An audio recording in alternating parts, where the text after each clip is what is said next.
दोस्तों बॉलीवुड पोल खोल के नए एपिसोड में आपका स्वागत है। और भाई साहब आज ये वीडियो बहुत लंबा होने वाला है। अचानक से आज इतनी खबरें आ गई है कि मैं यकीन नहीं कर पा रहा हूँ। तकरीबन 28 खबरें हैं इस वीडियो में, तो जाहिर सी बात है ये वीडियो आधे घंटे से कम का हो ही नहीं सकता किसी भी तरह से। सबसे पहली खबर ये है जो बॉलीवुड के लिए बहुत अच्छी है कि अजय देवगन की फिल्म रेड 2 हिट हो गई है। इस फिल्म का लाइफ टाइम नेट बिजनेस होगा 125 CR। जब मैंने रिव्यू किया था तो मैंने कहा था कि ये फिल्म 80 to 90 CR का बिजनेस करेगी, यानी कि इस फिल्म ने तकरीबन 35 से 40 करोड़ का ज्यादा बिजनेस किया है जो मेरा अनुमान था उससे। अगर ये फिल्म 90 करोड़ का बिजनेस भी करती तब भी ये फिल्म हिट ही थी, लेकिन अब तो इस फिल्म का बिजनेस 125 CR का होगा, तो ये फिल्म हिट हो चुकी है और ये बॉलीवुड के लिए बहुत अच्छा है। घसीटाराम राजकुमार राव की फिल्म आज रिलीज हुई है जिसका नाम है भूल चूक माफ।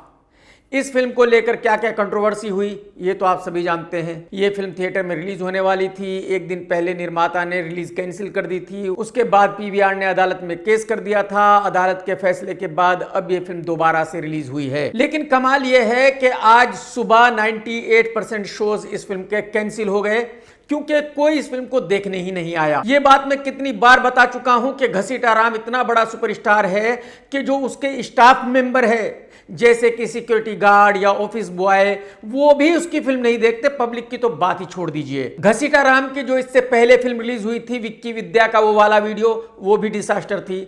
घसीटाराम ने अब तक 36 फिल्म की है उसके कैरियर में और सब की सब सुपर डुपर डिसास्टर हैं अगर आप स्त्री 1 स्त्री 2 को हटा दे तो। ये मैं कितनी बार बता चुका हूं कि स्त्री 1 स्त्री 2 के सक्सेस का किसी से कोई लेना देना नहीं है। स्त्री 1 पब्लिक को पसंद आ गई थी, यही वजह है कि स्त्री 2 भी हिट हुई। स्त्री 2 के हिट होने के बाद श्रद्धा और घसीटाराम खूब लड़े। घसीटाराम ने कहा कि मेरी वजह से फिल्म हिट हुई है, श्रद्धा ने कहा मेरी वजह से फिल्म हिट हुई है। श्रद्धा को भी आज तक कोई फिल्म नहीं मिली और घसीटाराम की उसके बाद 2 फिल्में रिलीज हुई, दोनों डिसास्टर। तो जो बात मैं कह रहा हूं वो बिल्कुल 100% करेक्ट है कि स्त्री 1 स्त्री 2 की सक्सेस का ना श्रद्धा से कोई लेना देना है ना घसीटाराम से कोई लेना देना है। और अगले ही महीने घसीटाराम की एक और फिल्म रिलीज होने वाली है मालिक, वो भी सुपर डुपर डिसास्टर ही होगी, कोई उसको बचा नहीं सकता। क्योंकि जैसे कि मैंने कहा कि ये आदमी इतना बड़ा सुपरस्टार है कि इसके पड़ोसी भी इसकी फिल्म नहीं देखते। पब्लिक की तो बात ही छोड़ दीजिए। ऐसी फिल्म ना ही मैं देखता हूं ना ही मैं रिव्यू करता हूं और यही वजह है कि फिल्म मैंने नहीं देखी। लेकिन जितने भी क्रिटिक्स हैं जिन्होंने इस फिल्म को देखा है, इस फिल्म का रिव्यू किया है, वो ये कह रहे हैं कि पिछले 25 साल में बॉलीवुड ने इतनी घटिया फिल्म नहीं बनाई जितनी की ये है। इस फिल्म की हीरोइन आप जानते ही हो 48 आवर्स मिठाई बांटने वाली वामिका गब्बी है। गंदा दिमाग, गंदी सोच, वो लड़की मिठाई बांटती है, आप यकीन कीजिए इस बात का। और मुझे लगता है कि मोटे प्रोड्यूसर दिनेश विजन ने यह फिल्म उसी के लिए बनाई, नहीं तो इस फिल्म के बनाने का कोई मतलब ही नहीं बनता। और अब जबकि फिल्म थिएटर में सुपर डुपर डिसास्टर हो गई है तो जाहिर सी बात है OTT पर भी इस फिल्म को कोई नहीं देखेगा। OTT पर भी यह फिल्म बहुत बड़ी फ्लॉप होगी। उम्मीद करता हूं कि कॉर्पोरेट हाउसेस की आंखें खुलेंगी, जो बॉलीवुड के निर्माता हैं उनकी आंखें खुलेंगी और आगे से वो लोग इस घसीटाराम के साथ कोई फिल्म नहीं बनाएंगे। तकरीबन 2002 के आसपास एक फिल्म आई थी आफताब की जिसका नाम था कसूर। उस फिल्म को विक्रम भट्ट ने डायरेक्ट किया था और वो फिल्म अच्छी चली थी, उसका म्यूजिक भी बहुत बढ़िया था।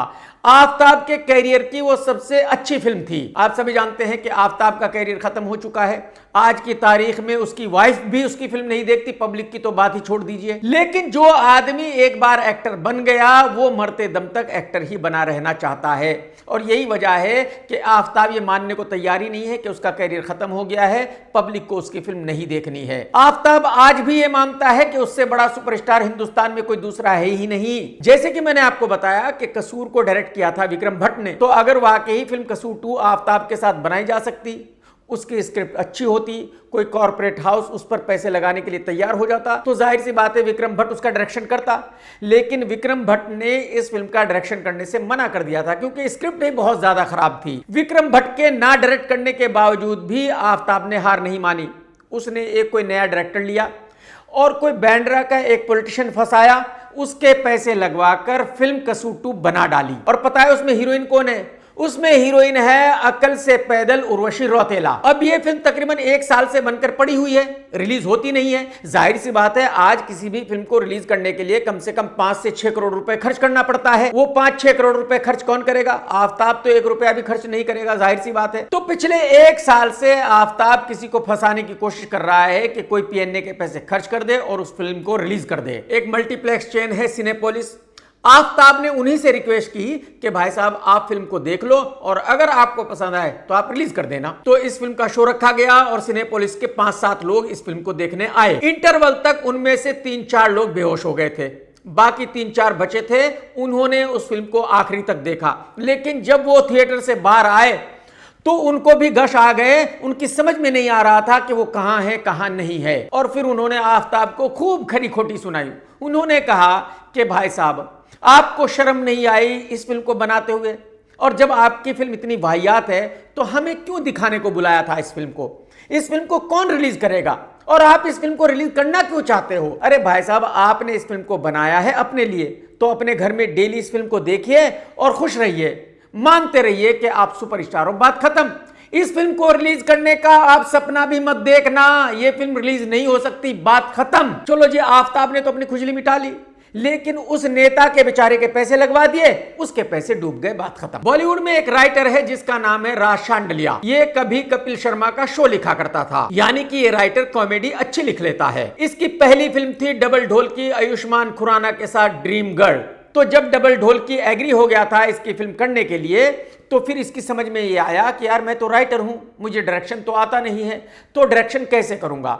तो ये भागा भागा अनीस बज़्मी के पास गया। अनीस बज़्मी के पास एक एसोसिएट डायरेक्टर था जिसका नाम है इशरत खान, और बहुत सालों से अनीस बज़्मी के साथ था वो। तो अनीस बज़्मी ने कहा कि भाई साहब आप इशरत को ले जाओ, मैं तो किसी और के साथ फिल्म बना लूंगा और ये आपकी हेल्प करेगा। तो इशरत खान ने ड्रीम गर्ल का डायरेक्शन किया, क्योंकि राज को तो डायरेक्शन आता नहीं था। और जब फिल्म रिलीज हो गई तो इशरत खान ने मीडिया के सामने कहा कि ये फिल्म डायरेक्ट मैंने की है, राज शांडिल्या को डायरेक्शन नहीं आता है, राज को तो डायरेक्शन का ABCD भी पता नहीं है। तो एक्चुअली राज को यह सुनकर गुस्सा आना चाहिए था, लेकिन उसको गुस्सा नहीं आया, क्योंकि उसको पता था कि जो इशरत कह रहा है वो बिल्कुल सही है। तो जब राज अपनी अगली फिल्म ड्रीम गर्ल 2 कर रहा था, तो फिर से इशरत को ही बुलाया उस फिल्म को डायरेक्ट करने के लिए। कहने का मतलब यह है कि इशरत खान ने ही ड्रीम गर्ल 2 का भी डायरेक्शन किया था, लेकिन वो फिल्म इतनी ज्यादा नहीं चली थी जैसे कि ड्रीम गर्ल 1 चली थी, यानी कि ड्रीम गर्ल 2 फ्लॉप हो गई थी। इसके बाद राज ने अपनी अगली फिल्म घसीटा राम के साथ बनाई, जिसका नाम था विक्की विद्या का वो वाला वीडियो, और उस फिल्म का डायरेक्शन भी इशरत खान ने ही किया था। वो भी सुपर डुपर डिसास्टर रही थी। कहने का मतलब यह है कि राज ने अब तक 3 फिल्में बनाई है, तीनों का डायरेक्शन इशरत खान ने किया है, राज को डायरेक्शन आता नहीं है। लेकिन इसके बावजूद भी सिद्धार्थ मल्होत्रा राज की अगली फिल्म कर रहा है। अब आप मुझे बताइए कि खाई में गिरना नहीं है तो क्या है? अरे भाई, जब आपको पता है कि राज तो बेचारा राइटर है, राज को डायरेक्शन नहीं आता है, तो तुम राज की फिल्म क्यों करना चाहते हो? और उस राज की फिल्म क्यों करना चाहते हो जिसकी last film super duper disaster है? तो कहने का मतलब यह है कि सिद्धार्थ अपना ही दुश्मन बन गया है, सिद्धार्थ अपना कैरियर खत्म करना चाहता है। यही वजह है कि राज की फिल्म कर रहा है। मैं फिल्म के बनने से पहले आज ही ब्लैंक पेपर पर लिखकर दे सकता हूं कि यह फिल्म सुपर डुपर डिसास्टर होगी, इसको डिसास्टर होने से कोई बचा नहीं सकता। ऋतिक रोशन और टाइगर की फिल्म वार का डायरेक्शन किया था सिद्धार्थ आनंद ने, वही सिद्धार्थ आनंद जो कॉपी मास्टर है। ओरिजिनल फिल्म वो बनाना नहीं जानता, वो सिर्फ कॉपी करना जानता है। तो बहुत सारी इंग्लिश फिल्मों को कॉपी करके उसने वार बनाई थी, लेकिन सिद्धार्थ की किस्मत अच्छी थी कि वो फिल्म चल गई थी, हिट हो गई थी। वार के बाद ऋतिक की जितनी भी फिल्में रिलीज हुई वो सब की सब डिसास्टर हो गई। फाइटर जैसी इतनी बड़ी फिल्म जिसको सिद्धार्थ ने ही डायरेक्ट किया था, जिसमें दीपिका थी, अनिल कपूर था और भी ना जाने कितने एक्टर थे, वो भी सुपर डुपर फ्लॉप हो गई थी। तो ऋतिक की समझ में एक ही बात आ रही थी कि भाई वार 2 करनी चाहिए, वार 2 ही वो फिल्म है जो चल सकती है, मेरे कैरियर को बचा सकती है। तो जब वार 2 को बनाने की बात चली तो इस फिल्म के निर्माता आदित्य चोपड़ा ने सिद्धार्थ आनंद से कहा कि भाई मैं तुझे इस फिल्म को डायरेक्ट करने के लिए सिर्फ 25 करोड़ रुपए दूंगा। सिद्धार्थ ने मांगे 50 करोड़, आदित्य ने देने से मना कर दिया। डायरेक्टर अयान मुखर्जी करण जौहर के पास था। करण जौहर की फिल्म ब्रह्मास्त्र बनाई थी जो बहुत बड़ी डिसास्टर हुई थी। उस फिल्म के फ्लॉप होने से धर्मा की नींव हिल गई थी। धर्मा को बहुत भारी नुकसान हो गया था उस फिल्म के फ्लॉप होने से। तो करण ने सोचा कि अयान ने जब मेरा इतना नुकसान कर दिया है तो आदित्य चोपड़ा का नुकसान मैं क्यों ना करूं। तो करण ने अयान मुखर्जी से कहा कि भाई साहब तू आदित्य चोपड़ा के पास चला जा और वार 2 डायरेक्ट कर ले। तो मुझे ऐसा लगता है कि करण जौहर ने जानबूझकर अयान मुखर्जी को भेजा है आदित्य चोपड़ा के पास ताकि वायर एफ को बर्बाद कर सके, क्योंकि वार 2 का टीजर रिलीज हुआ है और आपने देखा ही है, आपको पता ही है कितना वाहियात टीजर है, कितना घटिया टीजर है। वो टीजर देखने के बाद ही पब्लिक ने डिसाइड कर लिया है कि इस फिल्म को देखना ही नहीं है। उस फिल्म में विलन लिया गया है तेलुगु फिल्मों का लिंगू काला पीला गेंडा एक्टर जूनियर एनटीआर। वो पूरे टीजर में कहीं भी अच्छा दिखाई नहीं है। ऋतिक के पास खड़ा होता है तो ऋतिक के यहां तक आता है। कहने का मतलब यह है कि इस फिल्म का डिसास्टर होना तय है। तो यानी कि जो करण जौहर ने प्लानिंग की थी कि अयान मुखर्जी वायरएफ को बर्बाद करेगा, वो प्लानिंग कामयाब होती हुई नजर आ रही है। और ये पहली बार नहीं है, इससे पहले भी ऐसा हो चुका है। करण जौहर के पास एक डायरेक्टर था करण मल्होत्रा, जिसने एक फिल्म डायरेक्ट की थी ब्रदर्स करण जौहर के लिए। वो फिल्म फ्लॉप रही थी। उसके बाद करण ने उसको भेज दिया था आदित्य चोपड़ा के पास। उसी डायरेक्टर ने रणबीर कपूर के साथ वायरएफ की फिल्म बनाई थी शमशेरा, और वो फिल्म भी डिसास्टर रही थी। बहुत भारी नुकसान हुआ था वायरएफ का उसमें। तो मुझे ऐसा लगता है कि करण जौहर जानबूझकर अपने वाहियात घटिया डायरेक्टर्स को वायरएफ में भेजता है ताकि किसी तरह वायरएफ को बर्बाद कर सके। और मेरे ख्याल में इस बार तो करण जौहर 100% कामयाब होने वाला है, क्योंकि जिस डायरेक्टर ने ब्रह्मास्त्र जैसी वाहियात घटिया फिल्म डायरेक्ट की थी, उसने वार 2 का क्या किया होगा, वार 2 कैसी फिल्म बनाई होगी, आप अंदाजा लगा सकते हो। एक दिल्ली का प्रोड्यूसर है अमर झुनझुनवाला, इसने एक फिल्म बनाई है विवेक ओबेरॉय के साथ। 2 साल पहले वो फिल्म कंप्लीट हो गई थी, आज तक रिलीज नहीं हुई, क्योंकि अमर को ऐसा लगता है कि वो फिल्म बिकेगी कम से कम 600 करोड़ रुपए में। और जाहिर सी बात है विवेक ओबेरॉय की फिल्म तो बिक नहीं सकती। आज विवेक ओबेरॉय की फिल्म कोई 1 रुपए में भी क्यों खरीदेगा। अरे विवेक ओबेरॉय के घर वाले उसकी फिल्म नहीं देखते, पब्लिक की तो बात ही छोड़ दीजिए। तो जाहिर सी बात है वो फिल्म पड़ी हुई है। अब अमर झुनझुनवाला एक और फिल्म बना रहा है जिसका नाम है मस्ती, जिसका डायरेक्टर है गेंडा मिलाप। और आप अंदाजा लगाइए कि इस फिल्म की स्टार कास्ट क्या है, वही जिनकी फिल्में उनके घर वाले भी नहीं देखते, आफताब, विवेक वगैरह वगैरह। बताओ, मतलब ये जो बाहर के निर्माता आते हैं बॉलीवुड में, ये लुटने के लिए क्यों आते हैं, मेरी समझ में बात नहीं आती यार। अमर झुनझुनवाला साहब, मैं आपको सिर्फ इतना ही बताना चाहूंगा कि भाई साहब जितनी जल्दी हो बॉम्बे छोड़ दो, दिल्ली भाग जाओ, नहीं तो एक दिन वो आएगा कि ट्रेन में बैठकर नंगे पांव दिल्ली जाना पड़ेगा। ये तो आप जानते ही हैं कि कल्लुओं के कल्लू एटली ने फिल्म जवान बनाई थी और उसमें हीरोइन थी दीपिका। यानी एटली और दीपिका की अच्छी ट्यूनिंग है। अब एटली की अगली फिल्म बन रही है अल्लू अर्जुन के साथ, तो उस फिल्म में एटली ने दीपिका को ही लिया है। दीपिका ने फीस चार्ज की है 20 CR और दीपिका के साथ 26 लोग ट्रेवल करेंगे। उन 26 लोगों को 5 स्टार होटल में रूम दिया जाना है, एक एक रूम सबके लिए। जब भी दीपिका मुंबई से हैदराबाद जाएगी या हैदराबाद से मुंबई जाएगी या कहीं भी शूटिंग करने के लिए जाएगी, तब उसको एक चार्टर्ड फ्लाइट दी जाएगी। दीपिका प्राइवेट फ्लाइट में अपने स्टाफ के साथ फ्लाई करेगी। दीपिका की कंडीशन है कि पर डे सिर्फ 8 आवर्स ही शूट करेगी, 8 आवर्स के बाद शूटिंग नहीं करेगी। लेकिन यह बात तो बिल्कुल करेक्ट है कि अल्लू के साथ दीपिका अच्छी लगेगी। अल्लू बहुत बड़ा सुपरस्टार है, उसकी बहुत बड़ी फैन फॉलोइंग है, तो जाहिर सी बात है फिल्म के चलने के चांसेस हैं। आदित्य चोपड़ा ने अपनी फिल्म वार 2 का टीजर रिलीज किया और कहा कि मैं इस फिल्म को रिलीज कर रहा हूं इंडिपेंडेंस डे पर। हिंदुस्तान का इंडिपेंडेंस डे है 15 अगस्त, लेकिन आदित्य चोपड़ा इस फिल्म को रिलीज कर रहा है 14 अगस्त को। 14 अगस्त इंडिपेंडेंस डे है पाकिस्तान का। मैं आपको यह भी बताना चाहूंगा कि आदित्य चोपड़ा के फादर लाहौर से मुंबई आए थे, यानी कि आदित्य को पाकिस्तान से बहुत ज्यादा प्यार है। मैं आपको यह भी बताना चाहूंगा कि आदित्य अपनी हर फिल्म की शूट या तो तुर्की में करता है या तो किसी गल्फ कंट्री में करता है। यहां तक कि आदित्य चोपड़ा ने अपनी एक फिल्म अफगानिस्तान में भी शूट की थी। मैं आपको यह भी बताना चाहूंगा कि आदित्य चोपड़ा की हर फिल्म में एक लड़की ISI की एजेंट रहती ही है। फिल्म पठान में दीपिका ISI की एजेंट थी, फिल्म टाइगर में कैट ISI की एजेंट थी, टाइगर 2 में कैट आईएसआई की एजेंट थी। टाइगर 3 में फिल्म के हीरो ने जाकर पाकिस्तान के पीएम को बचाया था। और आदित्य चोपड़ा के पाकिस्तान के प्रति इतना ज्यादा प्यार होने की वजह से मैं ये कह सकता हूं कि वो अपनी फिल्म वार 2 को 14 अगस्त को रिलीज कर रहा है, ना कि 15 अगस्त को। मैं आपको यह भी बताना चाहूंगा कि जब पहलगाम की घटना हुई, जब इंडिया पाकिस्तान का झगड़ा हुआ, तो आदित्य चोपड़ा ने इंडियन आर्मी को सपोर्ट नहीं किया, पाकिस्तान को क्रिटिसाइज नहीं किया।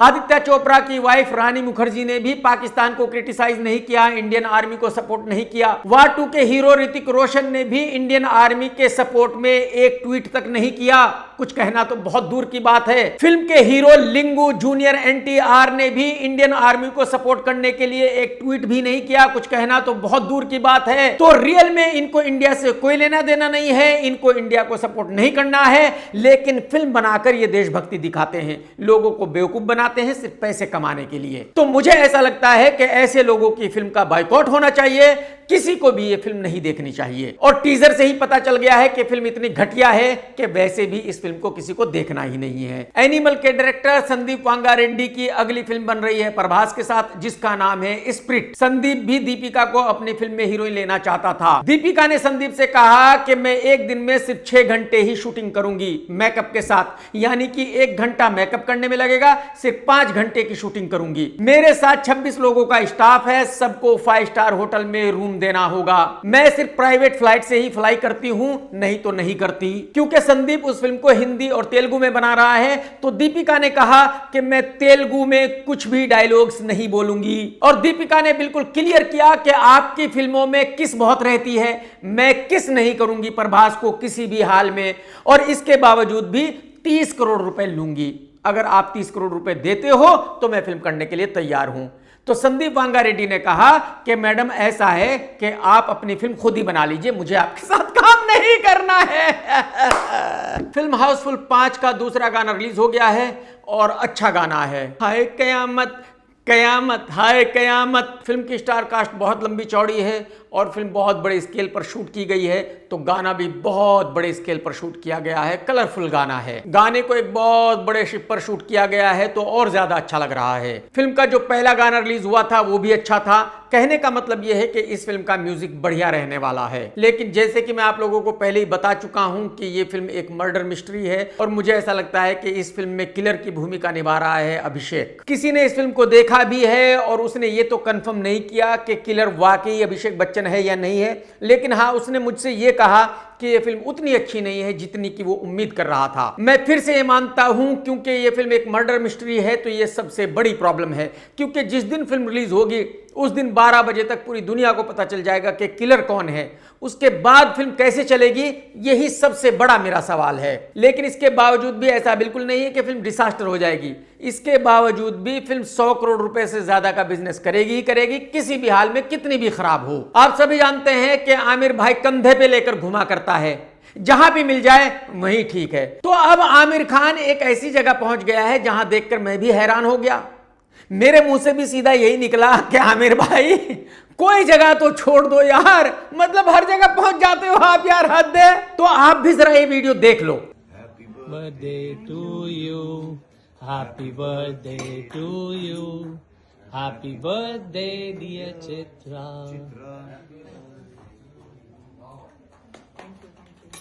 देख लिया आपने, आमिर खान ने चित्रा त्रिपाठी का बर्थडे उसके साथ मनाया। और चित्रा त्रिपाठी जी कौन है? वही है जिनका डिवोर्स हो चुका है। आजकल चित्रा जी बिल्कुल अकेली हैं। भाई ठीक है ना, जिसको जिसके साथ बर्थडे मनाने में खुशी मिलती है वही ठीक है, बात खत्म। समझ रहे हो कि नहीं? फाइनली रितेश देशमुख ने अपनी फिल्म का ऑफिशियल ऐलान कर दिया है। इसका नाम है राजा शिवाजी। इस फिल्म को प्रोड्यूस करेगी मुकेश अंबानी की कंपनी जियो। इस फिल्म में शिवाजी का रोल अदा करेगा रितेश देशमुख। फिल्म का डायरेक्शन भी रितेश खुद ही करेगा, और रितेश एक अच्छा डायरेक्टर है, मैं आपको ये बता सकता हूं। फिल्म को 6 भाषाओं में ऑल ओवर इंडिया रिलीज किया जाएगा 1 मई 2026 को, यानी कि अब से तकरीबन 1 साल के बाद। फिल्म की स्टार कास्ट भी बहुत लंबी चौड़ी है। अभिषेक बच्चन है, संजय दत्त है, फरदीन खान है, महेश मंजरेकर है, भाग्यश्री है और रितेश की वाइफ जेनेलिया भी है। ये स्टार कास्ट देखकर कोई भी बता सकता है कि इस फिल्म को बहुत बड़े स्केल पर शूट किया जाएगा, इस फिल्म को बहुत अच्छे तरीके से बनाया जाएगा। और जैसे कि मैंने कहा कि रितेश खुद ही डायरेक्शन कर रहा है, तो जाहिर सी बात है रितेश बहुत बढ़िया फिल्म बनाएगा। तो फिल्म के बनने से पहले ही ये क्लियर हो गया है कि इस फिल्म का चलना बिल्कुल कंफर्म है, इस फिल्म का सुपरहिट होना तय है, गारंटी है। बहुत सारे लोग कमेंट्स करके मुझसे पूछ रहे हैं कि मुझे क्या लगता है कि फिल्म वार 2 की कहानी क्या होगी। अरे भाई साहब, वार 2 की कहानी क्या होगी ये तो सभी को पता होना चाहिए। हिंदुस्तान में जितनी भी स्पाई फिल्में बनती है उनकी सबकी कहानी एक ही होती है। फिल्म में एक विलन होता है, वो अदरक अब्राहम हो, छपरी इमरान हाशमी हो या लिंगू जूनियर एनटीआर हो। वो विलन या तो कभी इंडियन आर्मी में काम करता था या रॉ के साथ ही काम करता था, और फिर उसके साथ नाइंसाफी हुई और वो विलन बन गया। अब ये विलन हिंदुस्तान को बर्बाद करना चाहता है, तो इंडिया की डिफेंस मिनिस्ट्री की एक मीटिंग होती है और फिर एक रॉ एजेंट को चूज किया जाता है कि यही है वो जो उस विलन को रोक सकता है। कोई और हिंदुस्तान में बचा नहीं है उसको रोकने के लिए।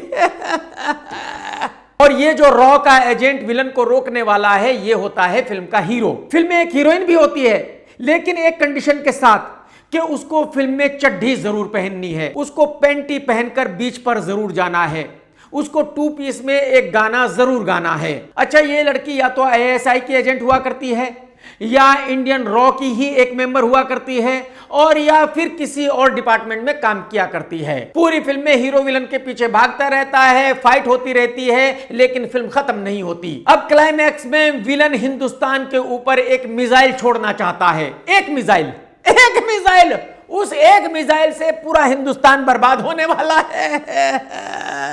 कैसे लुखे राइटर हैं बॉलीवुड में, आप सोचो जरा। भाई साहब, आप यकीन कीजिए, अब तक यूक्रेन में तकरीबन 10,000 मिसाइल छोड़े जा चुके हैं, गाजा में तकरीबन 10,000 मिसाइल छोड़े जा चुके हैं और दोनों शहर अभी तक वहीं हैं, लोग अभी तक जिंदा है। लेकिन इंडिया में ये विलन एक मिसाइल छोड़ने वाला है और पूरा इंडिया तबाह होने वाला है। हीरो जाके विलन को रोकता है, हीरो क्लाइमैक्स में विलन को मार देता है और बस फिल्म खत्म हो जाती है। तो हिंदुस्तान में जितनी भी स्पाई फिल्में बनती हैं उनकी कहानी यही होती है, वार 2 की भी यही कहानी होनी है। बहुत सारी लड़कियां ये सवाल पूछती है कि वो भी बॉलीवुड में एक्ट्रेस बन सकती है क्या। जैसी लड़कियां आज की तारीख में बॉलीवुड में एक्ट्रेस हैं, अगर आप उनमें से एक हो तो जाहिर सी बात है आप भी एक्ट्रेस बन सकती हो, इसमें बिल्कुल कतई कोई डाउट नहीं है। तो पहले ये जान लेते हैं कि आज की तारीख में जितनी भी हीरोइनें हैं उनका फर्स्ट बॉयफ्रेंड किस एज में बना था। आलिया भट्ट का पहला बॉयफ्रेंड बना था जब वो 6th क्लास में थी। I started dating in the 6th standard. What? Yeah. Kiara का पहला बॉयफ्रेंड बना था जब वो 9th क्लास में थी। पेप्सी पन्नू का पहला बॉयफ्रेंड बना था जब वो 9th क्लास में थी। भूमि पेडनेकर का पहला बॉयफ्रेंड बना था जब वो 5th क्लास में थी। वानी कपूर का पहला बॉयफ्रेंड बना था जब वो 7th क्लास में थी। प्रियंका चोपड़ा का पहला बॉयफ्रेंड बना था जब वो 6th क्लास में थी। अनन्या का पहला बॉयफ्रेंड बना था जब वो 7th क्लास में थी। वामिका गब्बी का पहला बॉयफ्रेंड बना था जब वो 8th क्लास में थी। और मैं आपको ये बताना चाहूंगा कि मैं अपनी तरफ से नहीं बता रहा हूं भाई साहब, ये इन लड़कियों ने अपने किसी ना किसी इंटरव्यू में बताया है। इन्होंने खुद कहा है कि मैं किस क्लास में थी जब मेरा पहला बॉयफ्रेंड बना था। तो कहने का मतलब ये है कि ये सभी लड़कियां पोतड़ों की बिगड़ी हुई है। तो अगर आप भी पोतड़ों की बिगड़ी हुई हो तो आप भी इनकी तरह हीरोइन बन सकती हो। मैं आपको यह भी बताना चाहूंगा कि बिना शादी के ऑफिशियली हनीमून कौन कौन लड़की मना चुकी है।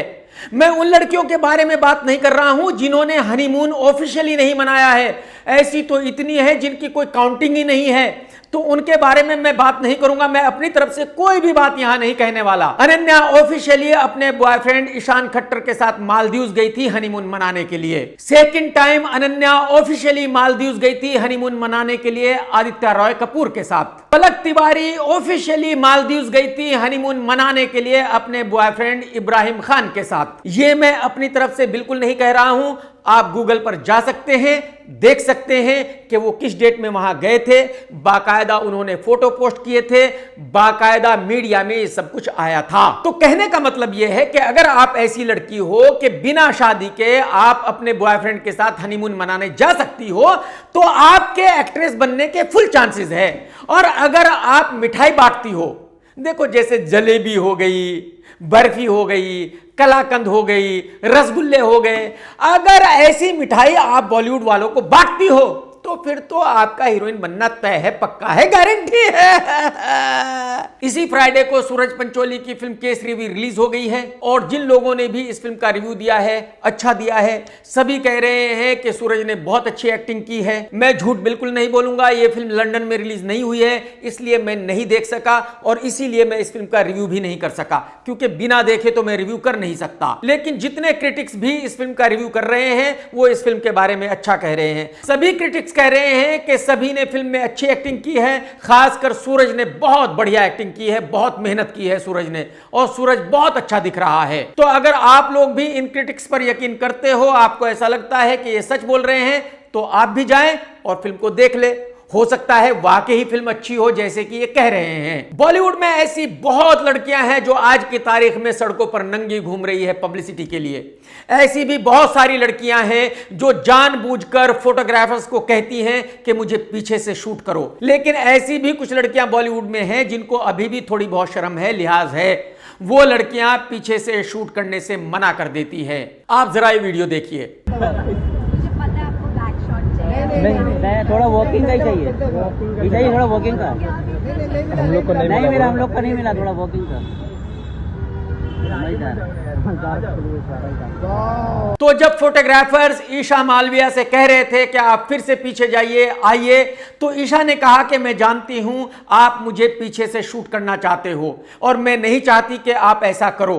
तो वो लड़की उल्टे पांव पीछे गई और फिर सीधे आई, उसने पीछे से शूट नहीं करने दिया। और मेरे ख्याल में सभी लड़कियों को इतनी शर्म तो करनी ही चाहिए। जब अन्नू कपूर से देश के बारे में पूछा गया तो अन्नू कपूर ने बहुत ही नाराज होते हुए कहा कि हमारा समाज जो है वो पूरी तरह करप्ट हो चुका है।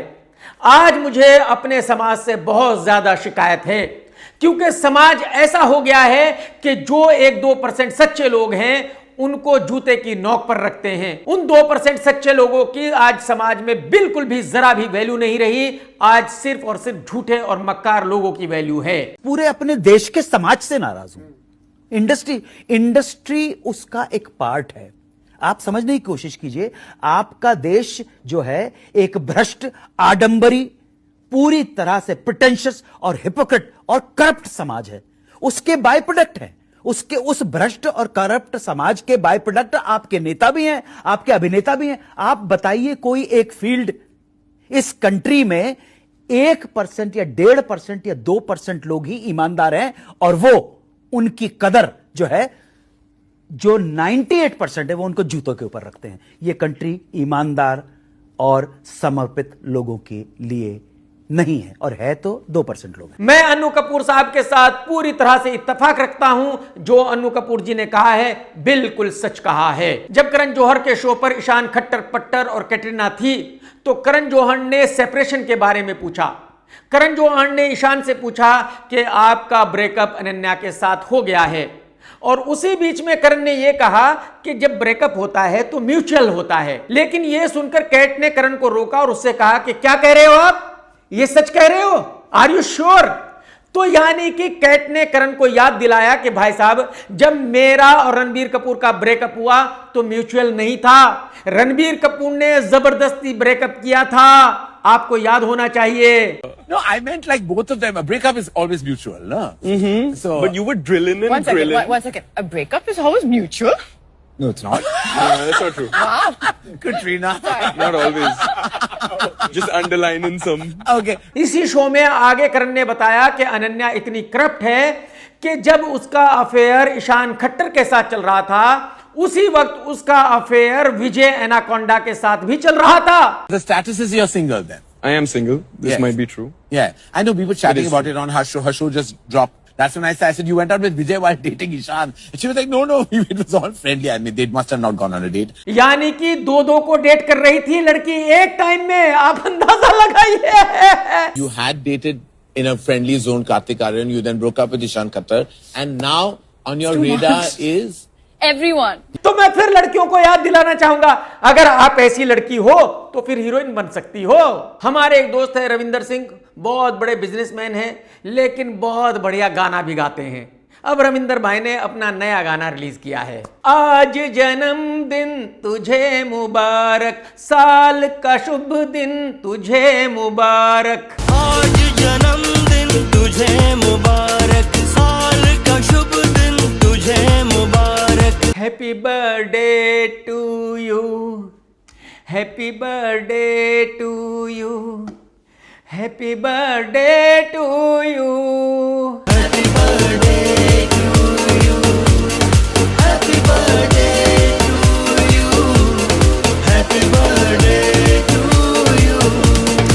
जो गाने की धुन है वो बहुत ही बढ़िया है और अल्फाज भी बहुत अच्छे हैं और कसम से रविंदर भाई ने बहुत बढ़िया गाया है। आप जरा सुन लो यार। Happy birthday to you, happy birthday to you, happy birthday to you, happy birthday to you. भाई रविंदर भाई मजा आ गया सुन के, कसम से गाना बहुत ही बढ़िया गाया भाई साहब आपने। अच्छा, रविंदर भाई ने जो गाने में लड़की ली है वो भी बड़ी सुंदर सी लड़की है, हॉट सी लड़की है। आप जरा देखो कितनी हॉट है। रब से करूं दुआ मैं, जिए लाखों बरस तू। रविंदर भाई कहां से ढूंढी इतनी सुंदर लड़की मेरे भाई, कहां से लाए इतनी सुंदर लड़की भाई।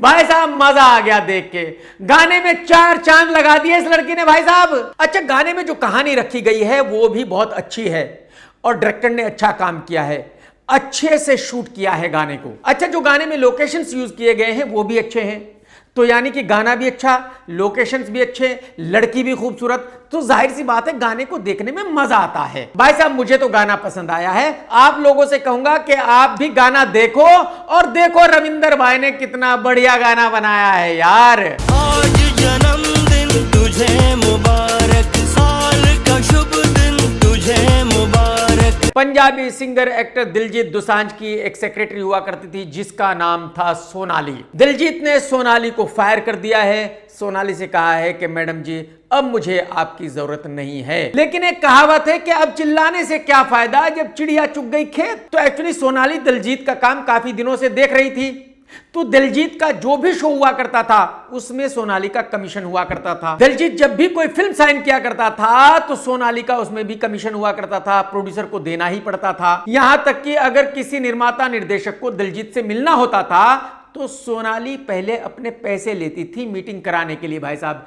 बिना पैसे लिए मीटिंग नहीं कराती थी। कहने का मतलब यह है कि सोनाली ने जम के माल कूटा, खूब पैसा बनाया। आज की तारीख में सोनाली के पास 50 करोड़ रुपए से ज्यादा की प्रॉपर्टीज है, यानी कि सोनाली की 5 उंगली घी में है, सर कढ़ाई में है। दिलजीत ने निकाल दिया तो घंटा फर्क नहीं पड़ता। कसम रावण की है, तो मैं आप लोगों को कितनी बार बता चुका हूं कि जो बॉलीवुड वाले हैं ये कितने खतरनाक लोग हैं। भाई साहब मुंबई में हर साल कम से कम 10 से 15 निर्माता आते हैं बिल्कुल सीना ठोक कर, और उनका ऐसा मानना होता है कि अब वो बॉलीवुड में आ गए हैं तो बॉलीवुड को पूरी तरह चेंज कर डालेंगे। आने वाले वक्त के सबसे बड़े निर्माता वही होंगे, और बॉलीवुड वाले उनको ऐसा उल्लू बनाते हैं, ऐसा उल्लू बनाते हैं, ऐसा लूटते हैं कि कुछ सालों के बाद ये बेचारे चप्पल पहनकर ट्रेन में बैठकर घर वापसी जाते हैं। तो एक डॉक्टर साहब हैं जिनका नाम है अजय मुर्दिया, ये राजस्थान से हैं। ये मुंबई आए थे बिल्कुल मतलब फुल तुर्रम खानी के साथ कि अब देखो मैं बॉलीवुड को कैसे चेंज करूंगा। इस भाई ने आते ही एक फिल्म बनाई विक्रम भट्ट के साथ जिसका नाम था तुमको मेरी कसम। यह फिल्म बताया जाता है कि डॉक्टर की बायोग्राफी थी। मुझे तो यह भी नहीं पता कि यह फिल्म कब रिलीज हुई थी, इसमें कौन एक्टर था, लेकिन इतना मुझे पता है, यह सुना गया है कि विक्रम भट्ट ने इस भाई के 25 करोड़ रुपए काटे थे इस फिल्म को बनाकर रिलीज करने के लिए, और जो लग गए तो लग गए, वापसी तो 1 रुपया आने वाला है ही नहीं, बात ही खत्म हो गई, क्योंकि इतनी घटिया फिल्म का वापसी कुछ नहीं आता। इसके बाद डॉक्टर अजय साहब महेश भट्ट साहब के हत्थे चढ़ गए। महेश भट्ट साहब काफी सालों से एक फिल्म को आहिस्ता आहिस्ता बना रहे हैं। उसकी वजह क्या है?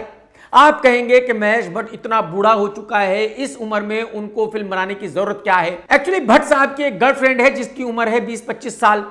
तो जब तक ये फिल्म बनती रहेगी तब तक वो लड़की भट्ट साहब के साथ रहेगी। अगर ये फिल्म बनकर रिलीज हो जाएगी तो जाहिर सी बात है वो लड़की भाग जाएगी।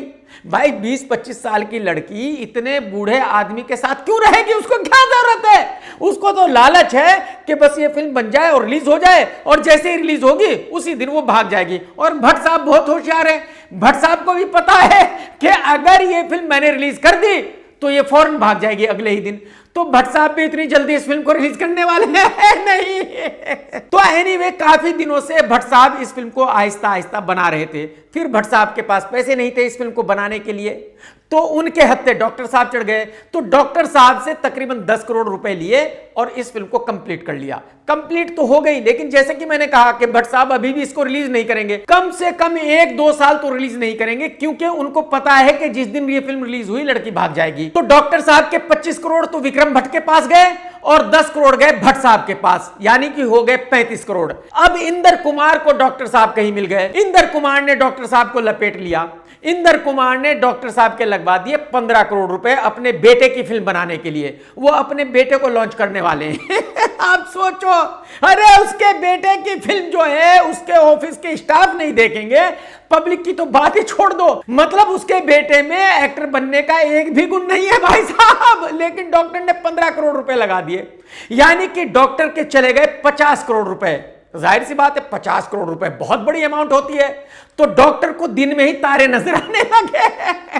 अब डॉक्टर मुंबई छोड़कर भाग गया। मुंबई तो आता रहेगा, जब तक मरेगा मुंबई नहीं छोड़ेगा, मुंबई आता रहेगा, लेकिन बस अब कहता रहेगा कि मैं अगली फिल्म बनाऊंगा। अब कभी भी अगली फिल्म नहीं बनाएगा, क्योंकि 50 करोड़ रुपए जा चुके हैं। बॉलीवुड वालों ने चूतिया बना दिया है। कुछ दिनों पहले कार्तिक की एक फिल्म का ऐलान हुआ था जिसका नाम है तू मेरी मैं तेरा तू मेरी, मैं तेरा तू मेरी मैं तेरा। कहने का मतलब यह है कि नाम इतना लंबा है, इतना अजीब है कि इसको याद करना बड़ा मुश्किल होगा। खैर, इस फिल्म की आज शूटिंग चालू हो गई है। इसका मतलब यह है कि ये फिल्म अगले साल जनवरी, फरवरी, मार्च में कभी जरूर रिलीज होगी। दोस्तों, अगर आज का वीडियो आपने देखा है तो लाइक करना बिल्कुल मत भूलना। कमेंट्स करके जरूर बताना कि आज का वीडियो आपको कैसा लगा। टेक केयर दोस्तों, tata bye bye, love you, जय हिंद। सत्यमेव जयते।